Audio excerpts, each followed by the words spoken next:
Students बाईमेटालिक thermostat discuss करेंगे और ये एक्चुअली एक प्रैक्टिकल एप्लीकेशन है लीनियर थर्मल एक्सपेंशन की। और बाईमेटालिक से मुराद ये है कि दो मेटल्स को जॉइंट करके हम एक स्ट्रिप बनाते हैं। ठीक है, दो मेटल्स,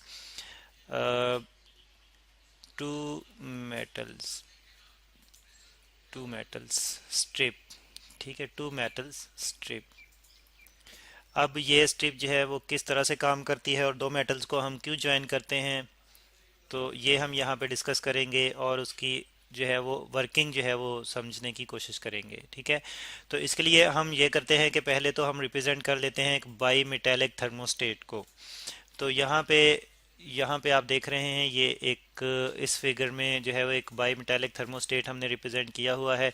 तो ये एक्चुअली ये एक स्ट्रिप है जो कि यहाँ पे आपको अलग होती हुई नज़र आ रही है। एक पॉइंट पे ये फिक्स है, यहाँ ये पॉइंट इसका फिक्स पॉइंट है।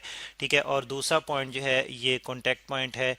तो अब यहाँ पे ये कॉन्टैक्ट पॉइंट के साथ जो है वो इन टच होगी। कब टच इन टच होगी? जब ये कोल्ड होगी, यानी कि जब ये कोल्ड स्टेट में होगी।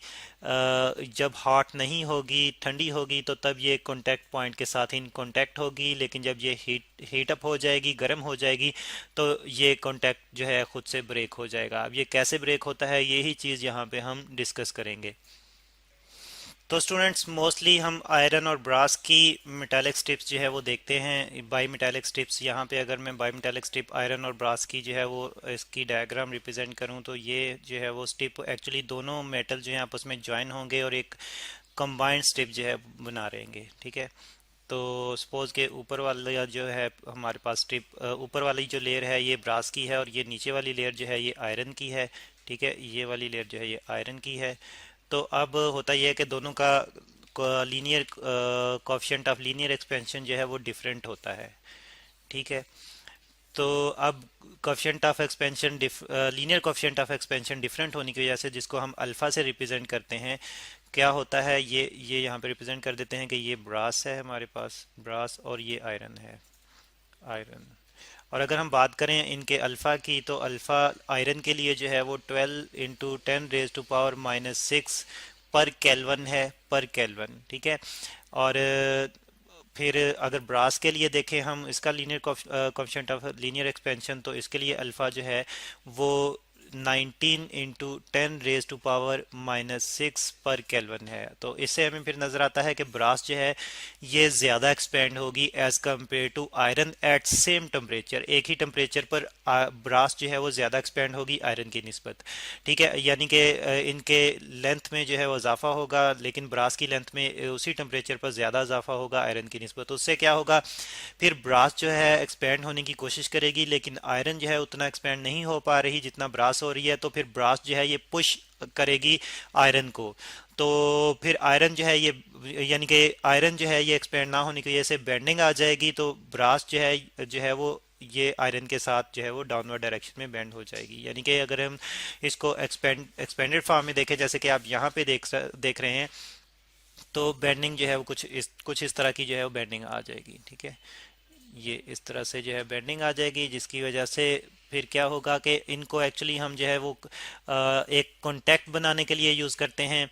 यानी कि हम इनको एक स्विच के तौर पर यूज़ करते हैं, लेकिन स्विच जो है वर्किंग किस तरह से करता है, हीट की बेस पर वर्क करता है। जब ये हीट अप हो जाते हैं एक स्पेसिफिक लिमिट तक, तो उसके बाद जो है ये मज़ीद जो है वो इन कांटेक्ट नहीं रह पाते, यानी कि स्विच जो है वो ऑफ हो जाता है। ठीक है, तो कैसे ऑफ होता है, एक्चुअली यही हम यहाँ पे रिप्रेजेंट कर रहे हैं कि जब ये बेंड हो जाते हैं ब्रास में, जब ज़्यादा एक्सपेंशन आ जाती है, तो ज़्यादा एक्सपेंशन की वजह से आयरन इसको में कम एक्सपेंशन की वजह से आयरन इसको जो है वो कॉन्ट्रैक्ट करता है, यानी कि अपनी तरफ खींचता है, जबकि ब्रास जो है एक्सपेंशन की वजह से आयरन को नीचे की तरफ दबाता है। तो एक बेंडिंग आपको नज़र आ रही है यहाँ पे। ठीक है, यहाँ पे भी आप देख सकते हैं कि बेंडिंग जो है वो आ रही है।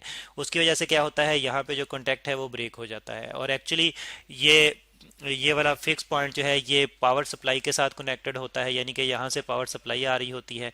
तो और फिर इसके बाद आगे वही पावर सप्लाई जो है वो ट्रांसफ़र हो रही होती है हीटिंग कॉइल को, यानी कि यहाँ से यही जो है वो हीटिंग कॉइल को सप्लाई ट्रांसफ़र हो रही है।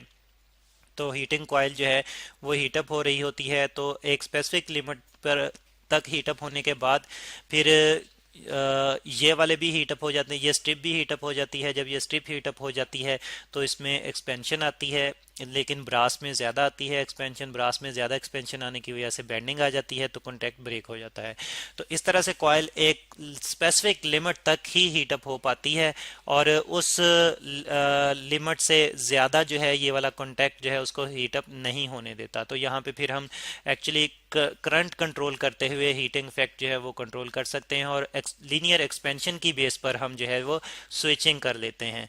तो ये है थर्मोस्टेट जो कि एक्चुअली वर्क करता है on the basis of linear expansion of two different metals, और जिसमें हम देखते हैं कि linear coefficient of linear expansion different होने की वजह से मेटल्स जो हैं फिर जो उनकी बाई मेटल स्ट्रिप होती है जो आपस में जॉइंट होते हैं तो उनमें बेंडिंग आ जाती है, तो जिसकी वजह से हम कंट्रोल कर सकते हैं हीटिंग इफेक्ट को।